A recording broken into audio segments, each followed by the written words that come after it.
Thank you, Mr. Speaker. My question is for the Minister of Natural Resources and Forestry. Speaker, the mouth of the Wasaga River at Wasaga Beach has filled with sediment, and that's made boat passage between the river and Wasaga Bay virtually impossible. This includes vessels operated by first responders. But worst of all, if there's a heavy thaw next spring and the mouth of the river is restricted, ice could accumulate and form a dam that potentially causes river water levels to rise. This would cause flooding upstream, impacting hundreds of people. The town is earmarking $100,000 for dredging, money they shouldn't have to spend.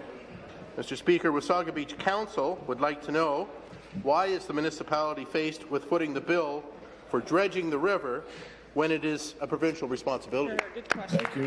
Minister of Natural Resources and Forestry. Thank you very much, and thank you very much to the member for that question. Speaker, my ministry has been reviewing the town's dredging work permit application, and we've been out to assess the river to assess local conditions. And Speaker, through this work, my ministry has determined that there's not an imminent threat of flooding nor an emergency situation at this time. And Speaker, it's worth noting that before any dredging takes place, an environmental assessment will need to be completed to identify potential environmental risks or effects, including impacts to lake sturgeon and other species at risk, water flows and shoreline erosion. And it's also important to note that dredging can have significant impacts. It can be highly disruptive to important habitats and natural conditions, and it's also common for a change in weather conditions to contribute to the natural process of washing out the accumulated sediment and potential further opening of the mouth of the river. Thank you.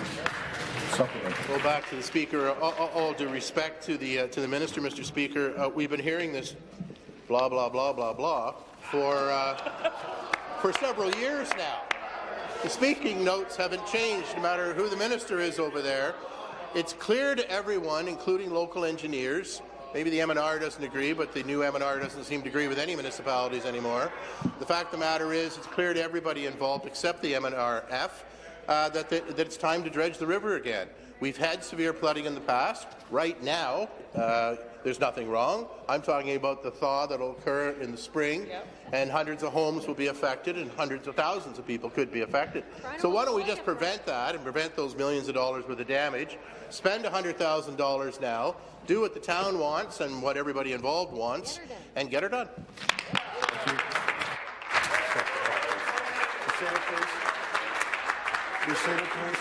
Thank you. Minister. Thank you, Speaker, and respectfully to the member opposite, thank you for the supplementary question.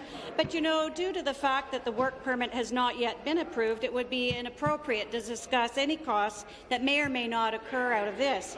But I'd also like to remind the member opposite that through our work, my ministry has determined that there's not an imminent threat of flooding nor an emergency situation as this time. If that changes, then we'll be certainly out there to reassess that. But we'll continue to work with the town, providing advice, guidance and support during the required environmental assessment that's at work already. But I also wanted to point out that since the last time the dredging was permitted in year 2010, new information on species at risk in the river, again specifically lake sturgeon, has come to light. And because of this, it's necessary for any future dredging projects to be assessed, planned and carried out in a way that's protective of the environment and the habitat of the river. Your question, the member from Niagara.